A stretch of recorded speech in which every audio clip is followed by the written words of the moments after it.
બનાસકાંઠાના કાંકરેજમાં ખેતરોમાં વરસાદી પાણી ભરાયા। મગફળી બાજરીના પાકને નુકસાનની આશંકા। વધુ વરસાદથી ખેડૂતોની ચિંતા વધી। વાવેતર બાદ ભારે વરસાદથી ખેડૂતો પર સંકટ।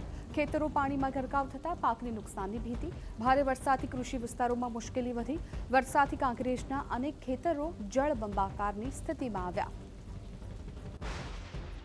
થવાથી 2 થી 2.5 ઇંચ વરસાદ થવાથી સમગ્ર પાકનું જેવા કે એરંડા છે, કપાસ છે અને જુવાર છે, રજકા બાજરી છે, બાજરી છે, આવા તમામ પાકોની અંદર ખૂબ જ નુકસાન થયેલું છે અને બળી ગયેલ છે।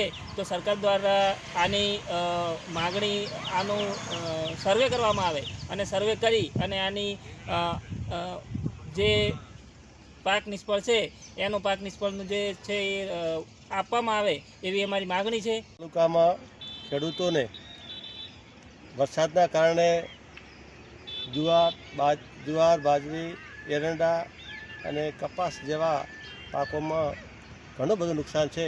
તો સરકારશ્રીને મારી નમ્ર અપીલ છે કે સત્વરે ચકાસણી કરી અને તેનું વળતર આપે એવી માંગ છે ખેડૂતોની।